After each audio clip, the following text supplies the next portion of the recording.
This is the In Context podcast with your host, Karin von Hippel.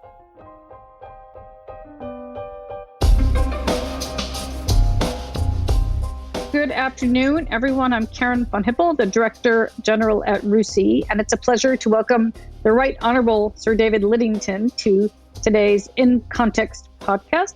For those of you who are just joining us, we interview very interesting individuals, leaders, and others to find out what makes them tick, what motivates them, and what they think about some of the big issues of the day. So it's a real pleasure to welcome Sir David Lidington today. Welcome. Thank you very much, Karin. And for those of you who don't know, he is a retired British politician. He served as a Conservative member of Parliament for Aylesbury from 92 to 2019. That's 27 years, right? Yep. That's quite a lot. 2 months after 28. Wow. And then his last job was Minister for the Cabinet Office and Chancellor of the Duchy of Lancaster. And he was appointed chair of RUSI this past summer. So we will get to those jobs a bit later on, but we always like to start at the very beginning. Well, not at the very beginning, but early enough. So let's just start, I guess, with your PhD. Well, you studied modern history at Cambridge, and then you did a PhD also at Cambridge? Yes, stayed at Cambridge for that.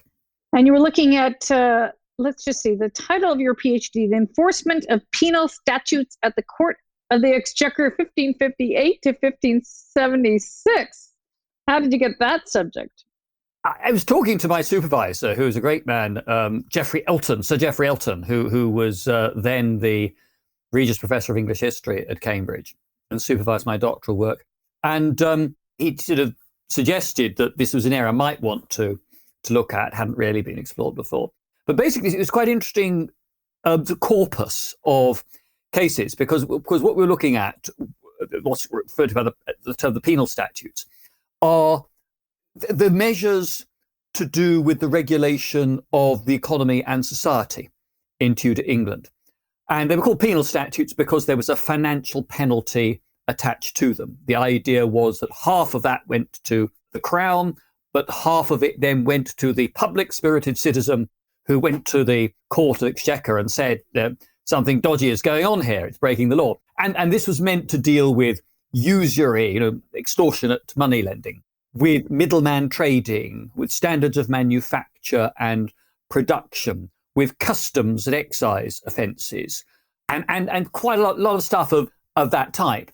And it was fascinating because there are these legal records that survive. The English legal records go back many, many centuries. So I trolled along to the Public Record Office, which was then in the centre of London in Chancery Lane, and I would call up the King's Remembrance memoranda rolls of the Exchequer.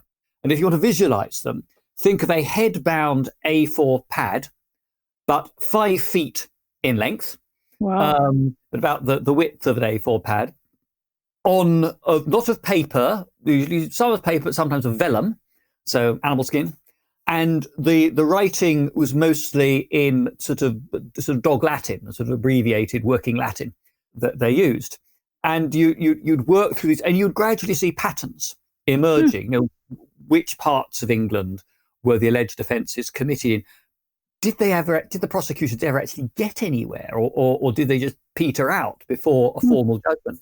And what I concluded was that there was in effect a racket going on, because in the mid-16th century you had the growth of a national market, particularly as London would draw in supplies of coal, wood, leather, food from all over the country. And you had to have middleman trading. If someone was rearing cattle in the north, this is the era well before motorised transport or railways, a drover would send his cattle off, and they might change hands several times. They might be pastured and fattened up for a bit before going to the slaughterhouses at the edge of London.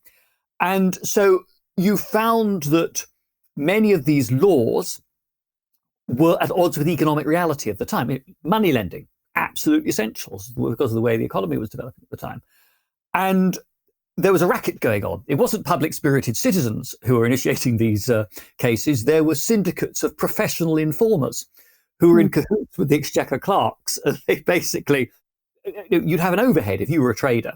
You knew you'd have to pay off the informer and you'd have to pay off the lawyer and clerk in order to carry on doing your trade. I even found entries in merchants' account books where they would record these things, 3 shillings and fourpence to the informer for dropping his case. So, interesting. The other thing that was fascinating about it was that you were looking, not just the operations of the law, but you were looking at sections of society where the legal records give you a picture that doesn't survive through any sort of correspondence. So letters, state papers, these are for the high-ups. Mm-hmm. The people going to the Exchequer were yeomen and merchants and drovers and wine sellers and the like. And with names. And every so often there was a bit on the background to the case, perhaps some related ancillary documents, and you just get this little bit of light thrown into ordinary lives of middling people in the 16th century. So that was huge fun. That's really interesting. It sounds like the area Mary Beard is also interested in, right? Not just the aristos and the kings and the queens. No, absolutely right. I mean, a very different sort of period of history, of course. But if you look at, certainly Mary Beard's, I think where Mary Beard's writings really come to life is when she takes you into what it was like for ordinary people to live in Pompeii or in Rome. Mm-hmm. Well, very interesting. And then obviously you're still very good with your facts from your PhD. I wouldn't be able to talk about my PhD with such granularity, but obviously you're good enough to have won university challenge twice. Yeah. Oh, yeah, that was huge fun. I mean, the first time round, the student team, Sydney Sussex College, Cambridge, we won it in 1979. And then we had good fun. We played the winners of the US equivalent series, College Bowl, who that year were Davidson College, North Carolina. Oh, how funny. And was it the reprise of the same team? Did you get the old band back together, or was anyone missing? Well, we kept on the team. And then, but that was our first time we did a student. Oh, I see. We came back in 2002. So it was some decades later, because University Challenge was having its 40th anniversary. And to celebrate that, they brought together as many former winning teams, as championship winning teams they could find, who were both all alive and compos mentis, and ran a sort of mini tournament for us. And we won that one. So that was huge. It was just huge fun. I had been in two minds about whether to do it because I was in Parliament by that stage. Yeah. At the end of the day, the others in the team were all keen to do it. And we did keep exactly the same team. What do you win? What do you win both times? Oh, you win. I mean, we won. I think I've got a copy of the 2-volume English dictionary and a pen and an engraving with the words University Challenge in various sort of codes and so on. It's not but that's all. There's no great financial bonus, I'm afraid. So in our deep research about your background, we learned that you like, in terms of your personal interest, we'll get onto your work in a minute, but you like cooking with the seasons, you like walking in the Chiltern Hills, you like to sing. I didn't realize you sang. And you've been in choral society since you were very young, Tudor history, as we discussed, and then finding poetry to match a mood. Have you found any poetry that can match the current mood? You caught me on that one. I think it would have to be a sort of rather gloomy, introspective piece to mark lockdown. I think actually you can take refuge. If we try and look on the optimistic side, read what Wordsworth wrote about, how he wrote about the lakes, or about other landscapes, Tintern Abbey, so on, and read some of the pastoral poetry. I mean, some of the Shakespeare's speeches from the plays about the passage of the seasons, which we have noticed, I think, more in the past year than we normally do when we're stuck inside. That's true. Yeah. And I think that just reminds you of that the life that is there, and that God willing we will get back to in the months to come in 2021. But yeah, it's been a tough year. I mean, singing is the thing that I find one of the most upsetting losses in the past. So are you doing any Zoom choirs, or because you're not? No, I can't really face doing it. There's always the time lag with Zoom. Right. So you're singing to yourself. You're not part of the joy of singing is that you are singing in company, and You're not trying to, you're certainly not trying to sound different from everybody else around you. You're trying to sing as a choir, as a chorus. Oh, how interesting. Yeah, I mean, I guess because you spray more from your mouth, and so it's dangerous for passing COVID on. That's the theory. I mean, there's various scientific studies that have been done in different countries which point different ways about how serious a risk this is. And I suppose I can understand the authorities erring on the side of caution when things are as they have been. But singing is an essential part of human existence. Yeah. And I think that it is absolutely vital that the government offers music and the other performing arts a route out of COVID, because this is just a dimension of human experience and the richness of life that we're missing at the moment. Right. I thought that some choirs were practicing, but they were singing, but they were standing further apart from each other. Is that too difficult because you can't hear each other? You can do it with a small choir that way. But it makes it very difficult to do if you're to exclude people. And I mean, if you're a small ensemble, and particularly if you're a small professional ensemble, you could do that. The 16 or Stile Antico, one of these amazing groups can do. Fagiolini, they can do that. But if you are the local choral society and you've got 100 members, and you are providing for some people, this is the only social life that they have.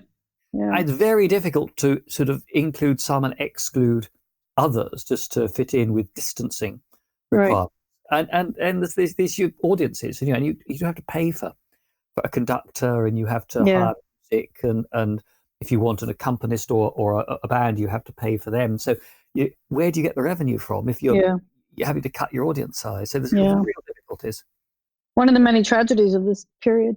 Well, let's get on to your career now. Tell me, when you obviously decided you wanted to be an MP when you were quite young.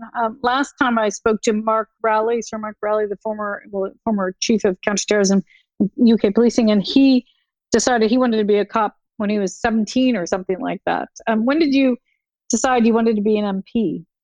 I started taking interest in politics, I suppose similar age to Mark with policing, that I took an interest when I was in my teens, and I joined the Conservative Party the week after Margaret Thatcher was elected party leader in 1975. I was being brought up, school, then university in the 1970s, where we had a different strike every winter and the lights went out because a different power union had gone on strike. I remember the 3-day week at the end of the Heath government, the winter of discontent at the end of the Callaghan government, and so on. I mean, the little nugget that I always have in mind is that in those days, the top UK impersonator on TV, a man called Mike Yarwood, who was the Rory Bremner or the John Culshaw of his day, could impersonate on a Saturday night, like primetime TV, about 6 or 7 trade union bosses, and everybody knew instantly who they were.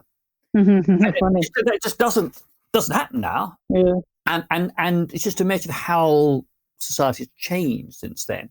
And I got involved. And then when I was doing my PhD work, my doctoral research, I gave myself 2 or 3 years off politics. I thought, let's just test whether I am missing this. And I was. I then decided, okay, well, I was working for sort of a couple of large British companies at the time. So let's go and see if I can get on the party's candidates list. I did all the volunteer grudge work you get on and do, leafleting, knocking on doors. Right. You still have to do it today. Yeah, absolutely. Exactly the same as it is today. And then I got onto the party list. I suppose I was in my late 20s when that happened. And I fought my first seat in 1987 for a Labour stronghold in London, where it was great fun because there was absolutely zero expectation that I would come anywhere near winning. So there's no pressure. Which is a wonderful situation to be in. If you're fighting a very tight swing seat, then there's huge pressure on the candidate not to mess up and to put in enough time to not to relax for a moment. If you're fighting an opposition stronghold, and I could never be a paper candidate, just a token campaign. So we ran a proper campaign, but it was huge fun. I went round some of the most difficult at that time, most crime-ridden estates in London with a blue rosette on, and with the police only patrolled in pairs. And I I always say if you can go around Brixton and Stockwell knocking on doors on the council estates with a blue rosette on, you can cope with most things in politics. Well, how did you do? Did you eat into the margin at all? Yeah, I know exactly my figure. I got 12,345 votes. Around 1, 2, 3, 4, 5. And I was second. It was a good, respectable second when there'd been a worry we might get pushed into third place. And I think I was the last Conservative for best part of 30 years to come second in that constituency. So pretty happy with. And, and it obviously, they didn't give me a black mark on my CV, or I wouldn't have gone on and been they give you a seat, right? A strong Conservative seat next time round. So then you went to work for Douglas Hurd, yes. First as Home Secretary and then as Foreign Secretary, as a SPAD, basically. Yeah, there were about 20 of us in Whitehall at those times. There was nothing like the sort of 100 plus you've got now. There were enough of us for Margaret Thatcher to get us all the special advisors into number 10 once a year, sit us around the cabinet table, and then play a sort of political ping pong with us, sort of interrogating us on what we do. How petrifying. It must have been petrifying. The competition was who could get on the same side of the table as Maggie in the far corner from her, so that you wouldn't see her. Turned around to look at you, and she was just I think she enjoyed it immensely. She always started with an impossible question, which was, tell me, what bright new ideas do your ministers have? And it was a complete catch-22, because if you told her something she had not been briefed on by your boss was going to be called into number 10 the next morning and given the handbag treatment. So we all played safe and told her familiar stuff. So the next comment would be, this is all terribly disappointing. You're supposed to be the bright young men and women in the party. You've told me nothing I don't know already. But working for Douglas was great fun. He is, of all the senior politicians I have worked for and with, I mean, he's one of those who has had the greatest impact on my own thinking about how government is done and how one should conduct oneself as a minister. I think in particular, Douglas Hurd is a man still, but when he was a minister, he was a man who would weigh the advice of civil servants seriously.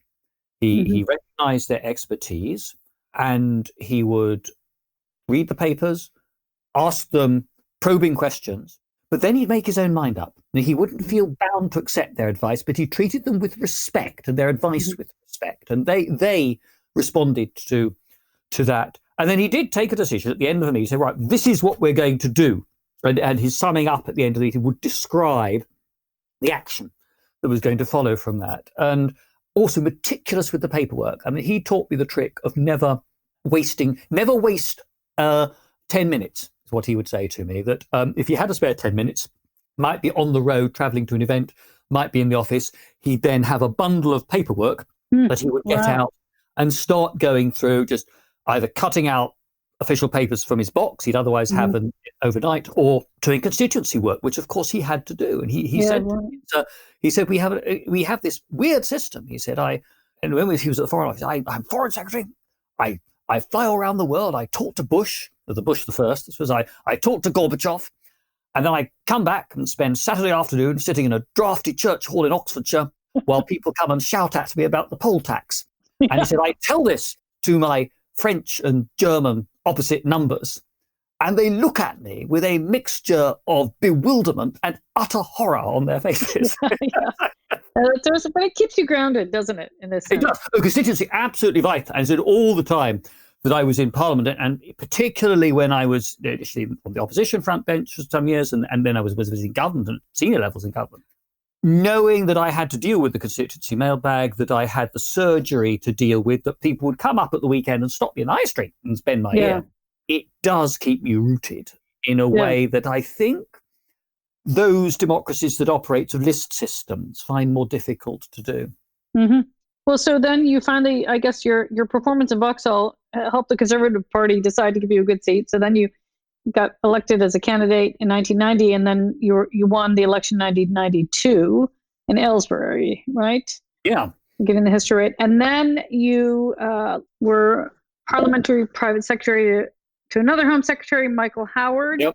And then you were parliamentary private secretary to the leader of the opposition in 1997 to William Hague, our former chairman. Yeah. So let's talk a bit about first how it was with Michael Howard when he was Home Secretary. That was an interesting period. I was here then, and I remember I remember seeing him in the news quite often. What were some of the big issues you guys were dealing with at that time?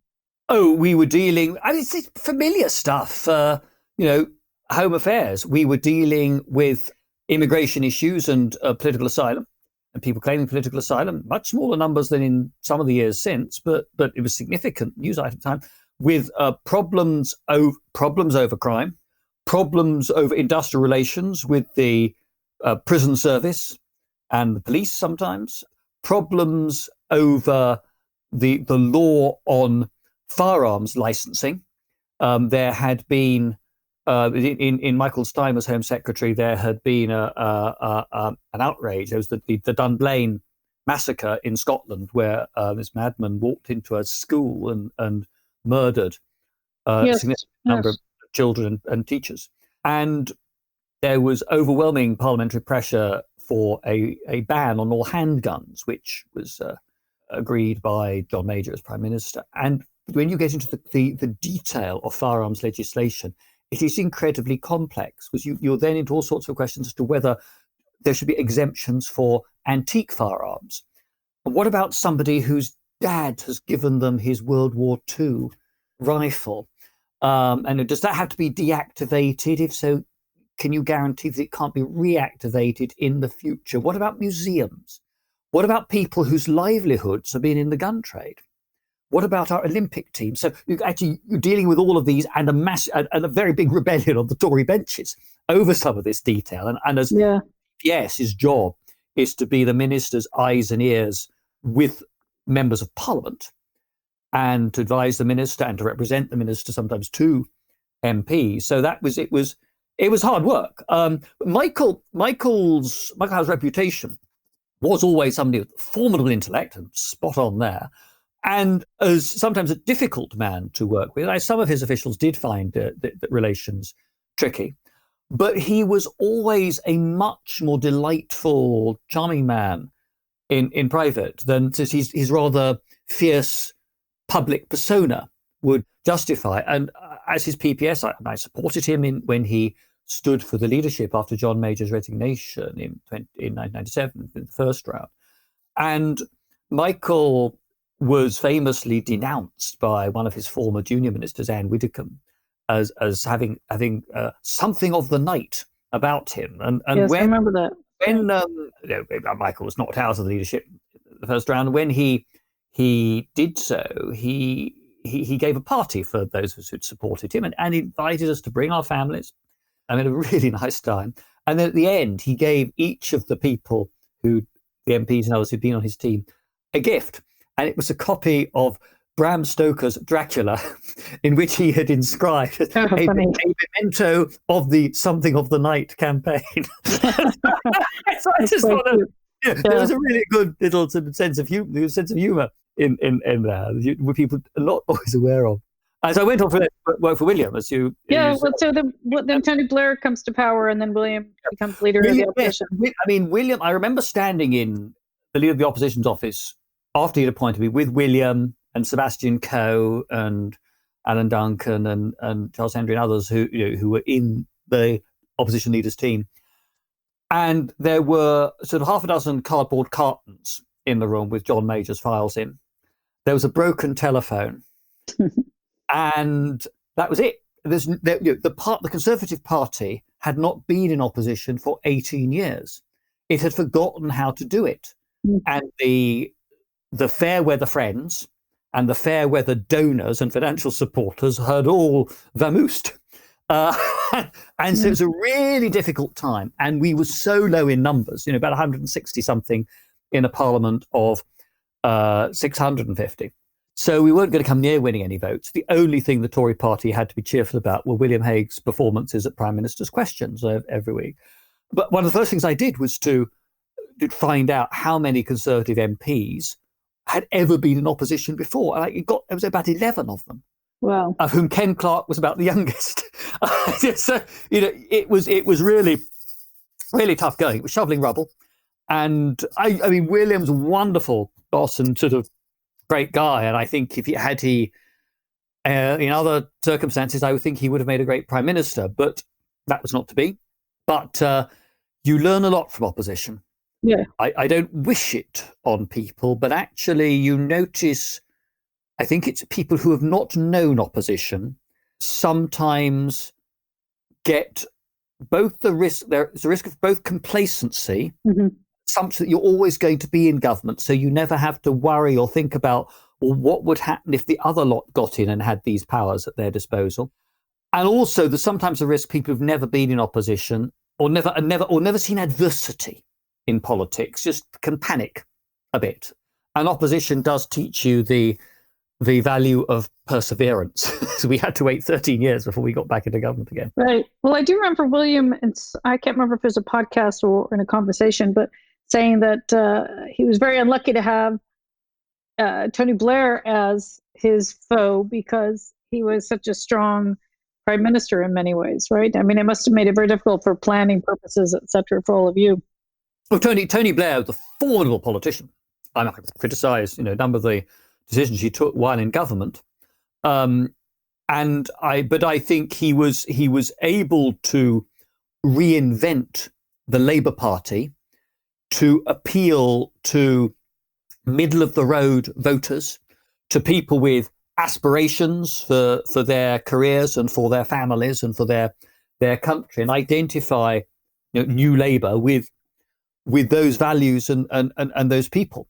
And that's served the Labour Party in very good stead over 3 general elections. And I think I think the Labour Party made a very big mistake when they went on then to somehow to denounce the Blair legacy and try and write Tony Blair out of Labour history. Right. Well, that's mostly because of the Iraq War, right? Yes. I mean, had he not sidled up with Bush so much, I think it would be very different. But it was a bad way to end his period. I think the problem was, I remember sitting and listening to him because I found that a very difficult decision, that vote. And I had listened to Robin Cook's resignation statement when he left the cabinet in protest about the Iraq War. Right. So did Claire Short too, right? And he made a very powerful speech in which he denounced in detail the government's case for intervention. So there is no real threat. There are no weapons of mass destruction.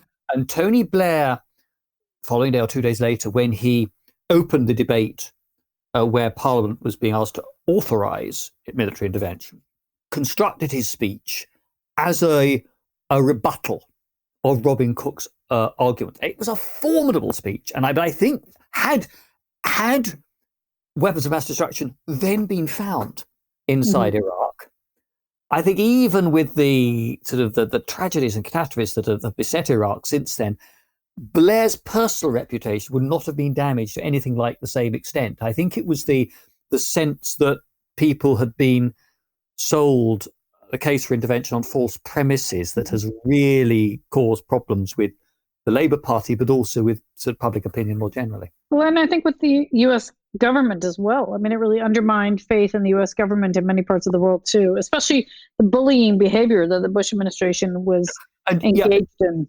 And it's important because I knew, having worked for a foreign secretary and a home secretary in the past, that there are some things that only the most senior ministers and officials see. And any government has to operate on that basis, that there is certain top secret information that only a tiny number of people may be allowed to see. And so there comes a point you have to take it on trust when those people say to you, I can't go into detail, but I have personally read the evidence that shows that this is a real threat to us. And I think that what did lasting damage about the case of the Iraq War is that it undermined that trust, which is essential, I think, for good government and for effective international policy. Right, we saw that when later on David Cameron tried to get parliamentary support for the very limited RAF intervention in Syria and couldn't get it through Parliament. And the legacy of Iraq, the fear of another Iraq, another false prospectus, was in large part behind that. Right. And interestingly, I remember at the time the public was protesting here. So the public didn't believe the government, but people I certainly was like, well, they know what they're talking about. I believe them, but the public didn't. The public was actually ahead of the government in that sense, which is quite interesting. The public changed because if you looked at polls that were taken when the coalition forces went into Baghdad, it was something like 60% saying that they supported intervention, the toppling of the statue of Saddam and so on. I think it's then when there were no WMD being found, and soldiers started getting killed by IEDs in increasing numbers, and Iraq was clearly not turning into a democracy, and the Bremer sort of state building effort. The flowers, they weren't running to the street with flowers, right? Exactly. That was not succeeding. I think that's when it all started to go very sour. So back to your career, then you spent basically much of the Blair years shifting into various shadow positions. You were shadow spokesperson for Home Affairs, shadow financial secretary, shadow minister for food, farming and environment, shadow secretary of state for environment, food and rural affairs, shadow secretary of state for Northern Ireland, shadow minister for foreign and Commonwealth affairs. So that was your last position, was the shadow foreign minister. What did you? That was pretty wide-ranging portfolios that you had during that period. Which job did you enjoy the most of all of those shadow positions? You enjoy all of them at the time. It's one of the things about British politics is you do get moved around, and the fact that you know a subject inside out is no guarantee that you're going to be appointed to be a spokesman on it. But if you don't find enjoyment and fulfillment about getting to know a new set of people and interests and problems and trying to work out what the right response to those problems should be, you shouldn't be in the game. But I think the two I really did enjoy, the two at the end. I loved shadowing Northern Ireland. I hadn't known Northern Ireland that well beforehand, but I went there a lot. I got to know most of if not all, the leading political players there. I went down to Dublin quite frequently and sort of met Irish ministers and officials, so I could understand their thinking. And it was one of the times when devolution had collapsed, it was in suspension. So everything that happened in Northern Ireland had to be dealt with by Westminster. So all the normally devolved stuff came back to Westminster. So I did school visits, I did hospital visits, as well as doing the political and security stuff. And it really brought home to me both how difficult but also precious the Belfast Agreement is, but also that Northern Ireland was not then, it still is not today, a genuinely shared society. And actually getting through that legacy of sectarianism was going to be hugely difficult and take a long time. Although it's a blessing you've got a generation plus now who have grown up not knowing terrorism in their lives. And then doing the Middle East in the Foreign Affairs opposition team was absolutely fascinating. I did Israel, West Bank, but I've also went to Syria, Lebanon, went to Saudi Arabia, went to Iran, before the Green Revolution. So it was still, the situation was such that British politicians could make controlled visits there. I think we were carefully minded everywhere we went. But I just came away thinking with Iran that this is a serious country, that if you talked about the Gulf, you're always very politely corrected. And you mean the Persian Gulf? The sense of identity and national interest, but also an enormous Persian cultural heritage, but wedded to this autocratic, totalitarian, Khomeiniist regime. Very odd. And you saw those two strands at work. It was actually the final dinner we had where we were hosted by the Foreign Affairs Committee of the Majlis in Tehran. And they were perfectly hospitable, but it was sort of fairly formal and sort of slightly stilted. And then at the end, over coffee, I said to the chairman of the committee, well, tell me, I've heard all about this wonderful tradition of Iranian poetry. Which poets do you think I ought to be reading? In translation, of course. And they all broke into smiles and they started arguing with each other. Oh, you must read Rumi. No, Ferdowsi is the one that you have to go and read. And they would start reciting their favorite passages. I was trying to imagine anything like that happening in the House of Commons. I just couldn't visualize it. Oh, how interesting. So you were the Shadow Foreign Secretary through the Gordon Brown years, essentially. No, not Shadow Foreign. William was Shadow Foreign Secretary, and I was working with him. You were Shadow Minister. Shadow Minister. Sorry. William was Shadow Foreign Secretary. Okay, that's right. So you were still working for William then. Yeah. Okay. Yeah, interesting. Okay. So then David Cameron comes in 2010, and you become Minister of State for Europe. And you ended up being the longest serving Minister of State for Europe. Is that correct? And in which period of time, anyway? Yeah, it is. It's long. I mean, no, I've served longer in that role than anybody else. Tony Blair went through, I think it's 13 Europe ministers in his in 12 years. It's something like that. Blair and Brown in 30 years. Oh no, perhaps a dozen Europe ministers in 13 years of Blair and Brown. And I did say to David Cameron, because I'd expected to go into the Foreign Office to do the Middle East, as I'd been shadowing that. And he rang me up and said, I'd like you to do Europe. And I said, well, look, Prime Minister, I'd be delighted and happy to serve in that capacity. But you do realise the last two jobs you've given me have been Northern Ireland and the Middle East. I get all the easy stuff, don't I? And I got big Europe. So it was everything from Russia and Turkey, so the ex-Soviet republics, Turkey, and then everything westwards to Greenland. So it was not just EU, although a huge amount of my time was spent on EU work, but I was dealing with Ukraine, with the South Caucasus, with the UK-Russia bilateral relations, with Gibraltar, with Cyprus. And it was absolutely fascinating. I went to every European country except Belarus, most of them more than once. I could never justify the taxpayer sending me to the minnows, so I didn't get to do official visits to Andorra, San Marino, Monaco, or Liechtenstein. But the others I'd done, and I got to places doing that job that I probably would never have done otherwise. Only I doubt I'd have gone to Baku or Tbilisi, probably on my own, or some of the provincial cities in Ukraine, so Dnipropetrovsk. Yeah, so I thoroughly enjoyed it, and that made you a committed Remainer, being in that position. It's committed Remainer. That probably goes further back as well. And I've always, I've never been an idealist for some sort of a European federation. And I don't believe that a United States of Europe is desirable or practical. I think you have to work with the grain of difference in national, political, constitutional, and historical traditions. And I think if you try, I think one of the problems, the challenges for the European Union is, I think if you do try to constrain an increasingly diverse European Union too much, you risk an explosive reaction. It's part of what we saw at the Brexit referendum.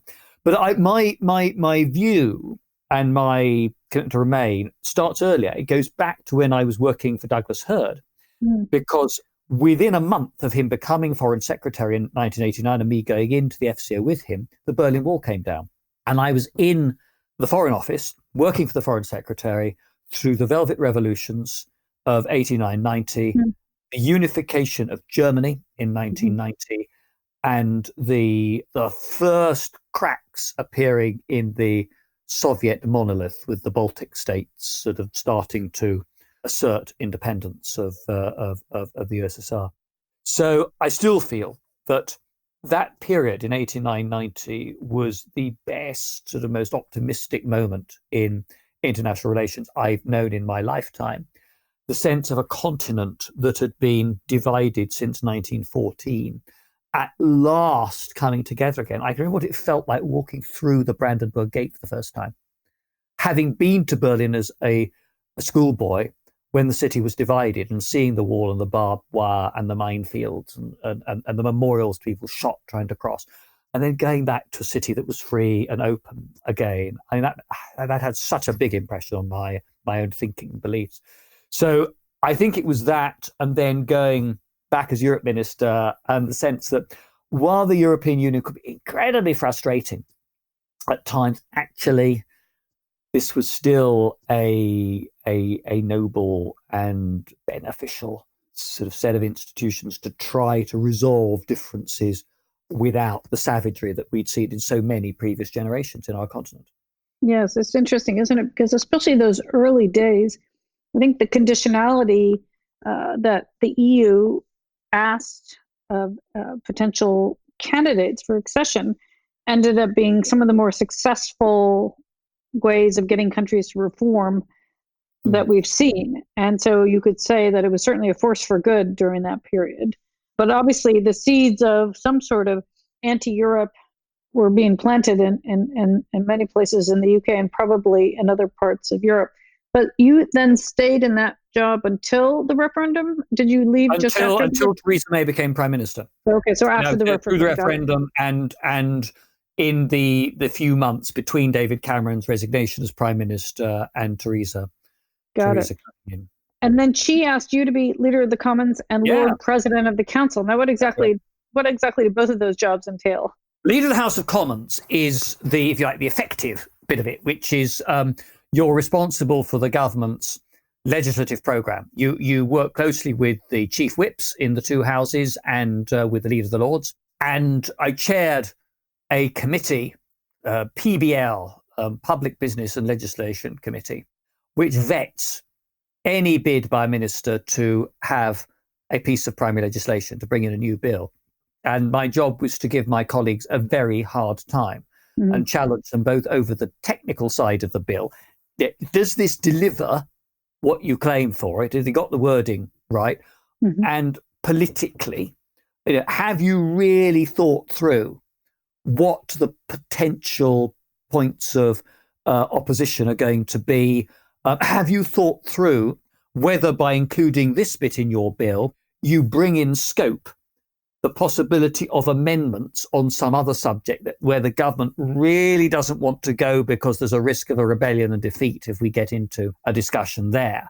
Or you use up so much parliamentary time that you crowd out other bits of legislation. So you're really trying to winnow down, shape a legislative programme, and we'll work with the whips to deliver that. You also, as Leader of the House, have a weekly question time on a Thursday where you say what the business is going to be for the following week in Parliament. And then MPs can question you on absolutely anything John Bercow usually used to keep me at the dispatch box for at least an hour, sometimes 90 minutes, for those questions. Wow. So it's like a lower key version of Prime Minister's questions, because it can be on anything. All an MP has to say is, will the leader make time for a debate next week on? And it's in order. So you get a question on anything from our relations with China to the need for a new sub-post office or pedestrian crossing in the MP's constituency. And my briefing book for that was the briefing book that the Prime Minister had the previous day for PMQs. Then Lord President of the Council is a very ancient office, goes back centuries, and you are the senior official, the presiding officer of the Privy Council, which meets monthly, and of which the Cabinet is technically a committee. And there's certain largely uncontroversial legislation, amendments to royal charters, statutes of Oxbridge colleges, authority for new banknotes and coins to be minted, that have to go through Privy Council. And the great privilege is that you as Lord President, you go in ahead of each Privy Council meeting at the palace and see the Queen on your own.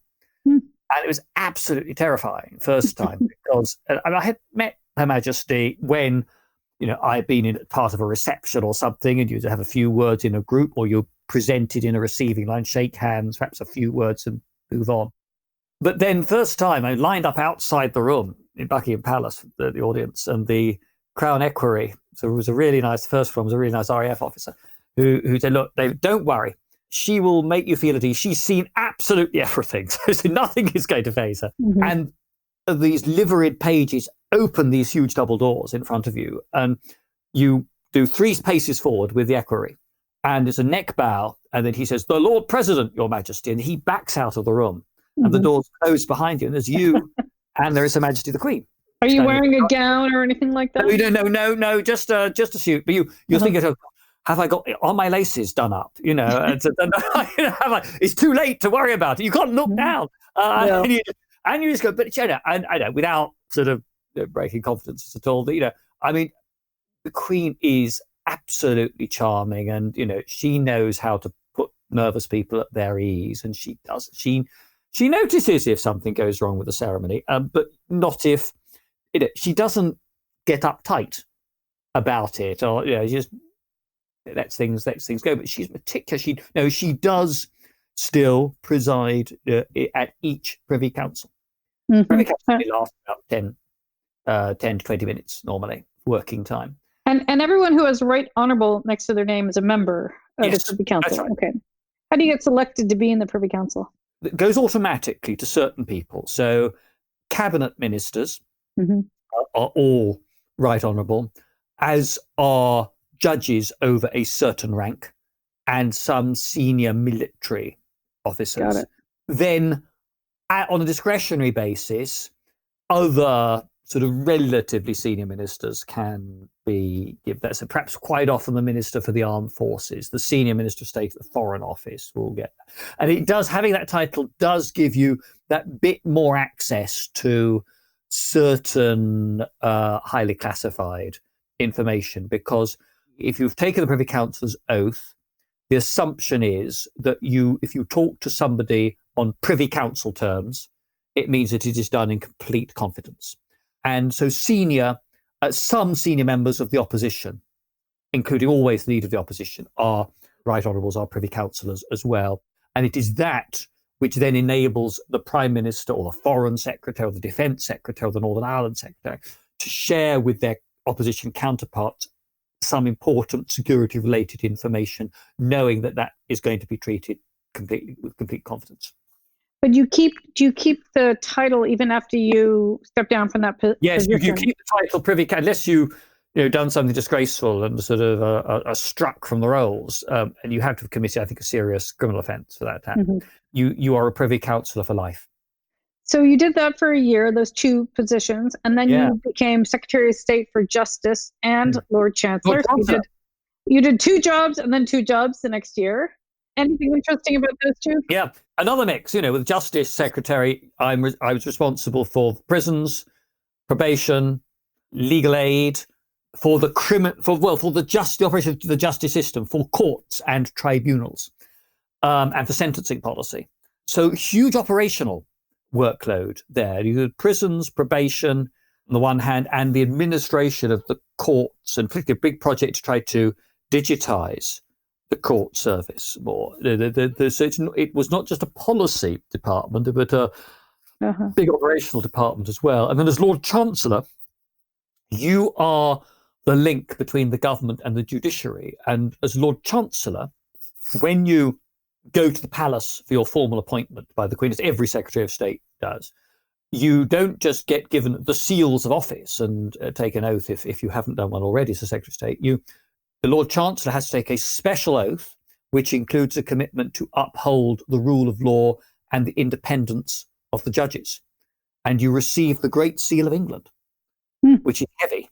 It's sort of probably a good 10 kilograms. And you of course have this costume that you dress up in for big occasions as Lord Chancellor. So you are then sworn in again at a ceremony in the Royal Courts of Justice with the Lord Chief Justice of England and all the other senior judges there to take part and to hear you speak. And you preside at the annual Lord Chancellor's breakfast, which is a sort of church service in Westminster Abbey, followed by it's a sort of a glorified elevenses with finger buffet, where you've got virtually the entire British, UK judiciary turns up to this event. Sort of more judges than I ever thought existed, and so that is actually. And like Lord President of the Council, little odd things are thrown in there, like you have to be present with the Queen for the homage ceremony of new bishops, and bishops have to get on their knees in front of the Queen and take an oath of loyalty. So it goes right back to the English Reformation. And of course, at the state opening of Parliament, it is the Lord Chancellor in full regalia who walks in the royal procession carrying the Queen's speech in a bag, which is like a sort of ceremonial puppet bag with the royal purse. Yeah, the Royal Chancellor's purse. It's a bag that you carry your speech. And then when the House of Commons has been summoned up, everybody's ready. On a signal, you have to go forward on your own, climb the steps to the throne, kneel down, fish in the purse, give speech to Her Majesty, stand up, retreat, bow, back to your place, and then do it all in reverse to collect the speech when she's finished reading it. And again, it's one of those moments where you lie awake at night to the day before, just thinking, what if I trip over? Or when you go down the stairs, you don't have to go backwards, I hope. Not anymore. That used to be the custom. Yeah, then you really would trip. I think the Queen then, initially it was, I think one previous Lord Chancellor was given a dispensation from doing that. And then it's now regarded as just not the done thing to probably dangerous anyway with the robe on and all of that. Yes, so I think it was sensible to do it the way it is. Here was another 2 jobs you had also just for a year, and then you moved on in 2018 to be Minister for the Cabinet Office and Chancellor of the Duchy of Lancaster, which I think is a job that Michael Gove has right now, right? Yes, that's right. Yeah. Why is it 2 jobs for a year? Yes. The Chancellor of the Duchy of Lancaster, again, it's an ancient royal appointment going back to when the Yorkists and the Lancastrians were contending for the throne. And the Duchy of Lancaster is the estates that were held by Henry Bolingbroke before he deposed Richard II and became the Lancastrian King Henry IV. And at some stage in the early 15th century, it was decided to keep the Duchy of Lancaster estates legally separate from the Crown estates, not merge them into the Crown estate. So they've always been administered since then as a separate estate that also goes to the sovereign. So in Lancashire, the loyal toast is the Queen, our Duke, not just the Queen. So that doesn't take a huge amount of time, although, again, it was an interesting thing. I did a couple of visits to duchy properties, and most of my time was doing the Cabinet Office job. And Minister for the Cabinet Office, it depends who it is and what the Prime Minister wants done. But basically, there were 2 sides to it. First, the Cabinet Office is home to what you might call the corporate functions of government. It manages the system by which collective agreement is sought and obtained for government policies. So they supervise the right rounds to seek written agreement from ministers. Mm-hmm. They supervise and arrange the meetings of cabinet committees and ministerial working groups to resolve policy differences. And very often I found that I was being asked to take a couple of cabinet colleagues away in a corner who were at odds and try and get them to agree on a compromise to a particular issue. And then you also have certain things like the government commercial function, the government human resources function, the government sort of digital function sit in the Cabinet Office as well. So it's a little bit analogous to a big PLC sort of corporate HQ and function. But you also deputise for the PM, right? The other side was being acted as deputy to the PM. Yeah. And what that meant was that, she would ask me to take stuff off her desk that she didn't have the time or but the priority to deal with herself. It meant working very closely with Theresa May. I would always try to be at her 8:30 morning meeting inside number 10. I would have a one-to-one bilateral with Gavin Barwell, her chief of staff, at least weekly, and with the cabinet secretary, Jeremy Hayward, and then Mark Sedwill, weekly, just so we all knew what we were doing. I keep in close touch with Prime Minister's private secretary as well, and deputise for her sometimes on various either domestic or foreign events, and at Prime Minister's questions about 4 times. Yeah, so then you did take you had the book for the day instead of the next day. Absolutely, right? Yeah. Oh, that was that is the most terrifying experience. I mean, it looks it. even surpasses Lord Chancellor at State opening. You go in, I'm going in the first time for Prime Minister's questions, and the chamber completely packed on both sides. The press gallery full, public gallery full. It's live television coverage. Andrew Neil is going to pause his lunchtime show, that then was, to watch and then comment on you. All your colleagues are going to be watching you and assessing you and then talking to the journalists about how you've done. It's the nearest thing to getting into a boxing ring I've ever likely to do in my life. And while you can prepare up to the gills with key facts and arguments and information, you don't know what you're going to be asked by the opposition side. usually, but not always, your own side will tell you, if they're on the order paper, what they're going to ask about.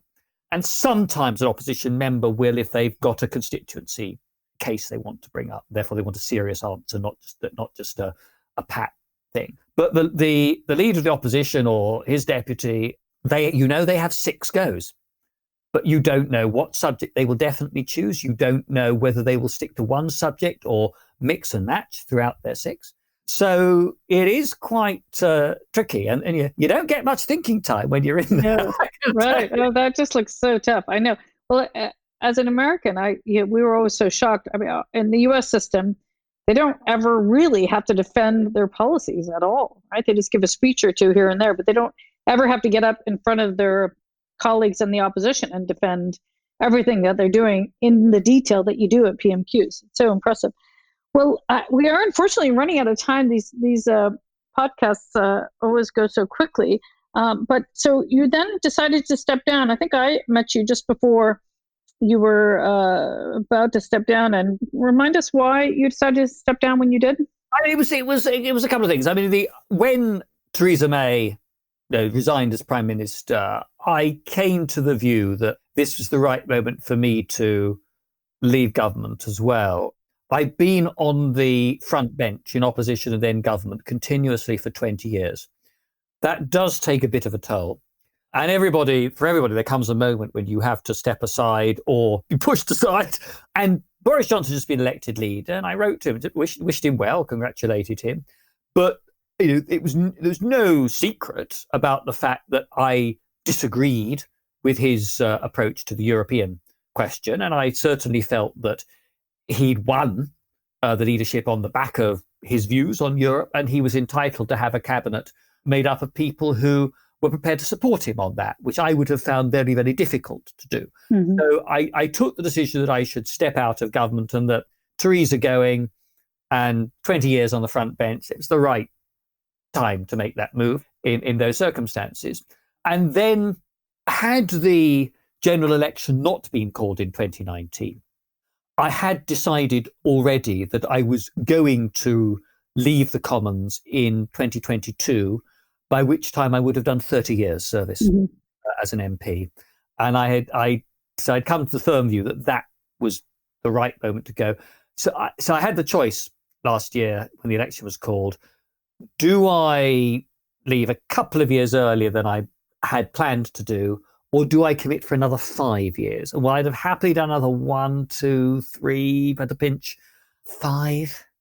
Mm-hmm. I wasn't sure that I could really maintain the degree of commitment and enthusiasm that I think is necessary for an MP at both parliamentary and constituency level. Mm-hmm. Yeah, wow. It's seriously, you had been working incredibly hard and probably hadn't had much time to sleep and time to hang out with your family and all your hobbies and all sorts of things. So I really discovered how to read novels this year. Right. What's that? Yeah. And then in just before you stepped down, you were knighted, and given the recognition, probably belated recognition, really, that you deserve for all your hard work over the years. I guess the last question I'd like to ask everybody is, given this incredible career you've had in government and all sorts of very senior positions and really across a range of domestic and international subjects and intelligence and really a really interesting portfolio you've had, what kind of advice would you offer to young people as they start their career? Would you advise them to try to get into government, to run to be an MP, to work for government, go to the private sector? What kinds of things would you? What kind of advice would you offer? I would say first of all, wherever your vocation in life takes you, you are an adult citizen in a long-established, mature, pluralist, liberal society. That means you have the privilege of being able to help determine the future of this country. Mm-hmm. And that places on your responsibility to take an interest and to take part. Now, taking part may be no more than casting an informed vote at a local and a general election. Mm-hmm. It may mean a bit more than that. It may mean getting involved with a political party at local level, or with a charity or campaign group of some kind. Some people would rather spend their campaigning energies on the Royal Society for the Protection of Birds, or Friends of the Earth, or the Woodland Trust, something, or the NSPCC, rather than on party politics. And that's fine. But I do still think they should vote and they should take an interest. Whether you want to go into Parliament, I think, is a different matter. I would always encourage people who are interested in politics and toy with the idea to think about it, but not to place all their hopes of happiness on parliamentary life. There are many really good people of all parties who struggle to get selected for a winnable seat. And then perhaps even they get elected and then there's a landslide against their party and they've swept out that it's no fault of their own.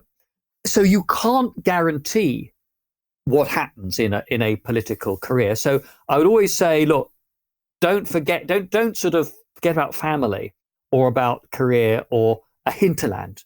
There's some of the best politicians. Ken Clarke is one. Dennis Healey was another. Douglas Hurd, my old boss, is a third. People who have always had hinterlands of music, literature, Healey's case, photography, Ken Clarke's case, jazz, that inspired them and which also gave solace and escape, that reminded them there was more to life than politics. Mm-hmm. And that is hugely important. John Major, it was sport. It's cricket. And I think that, so to remember that, but if they want to go for it, I would encourage people to do it. And I would say that almost everybody I've ever known in the House of Commons, of whichever party, came into politics because they wanted to make things better for their country. And of course, we argue fiercely about how that is to be done and disagree vehemently with each other. But politics needs more people in it who are not ideologues, people whose motivation remains that of working for the public good, and who are prepared to respect the integrity of political opponents and sometimes find ways to work with them and compromise with them, and not to impugn people's motives or morals simply because there is a political disagreement there. And I worry that the intemperate nature of so much political discourse, something which social media has inflamed, is acting as a serious deterrent to good people of both left and right from coming into politics. And I would think we have a major problem in this country and in other democracies to find a way of challenging that and encouraging more people to active participation, whether at local level or at national level. Very, very wise counsel. Thank you for that. Well, I think we've gone over a little longer than normal, but the Right Honourable Sir David Lidington, really want to thank you for your time today, and thank you, of course, for everything you do for us at RUSI as well. Really enjoyed our conversation. Thank you very much indeed, Karin. It's been good fun. Thank you for listening to today's podcast. We always appreciate any comments, positive or negative. Please email them to us or tweet us at rusi_org or #incontext. All the podcasts are on the RUSI website, so please do go back and listen to any of the ones that you have missed and send us comments. This podcast was produced by Tom Ascott, developed by Caroline Tranter, with further research from Neil Watling. Keep up to date with the latest defence and security analysis by visiting www.rusi.org.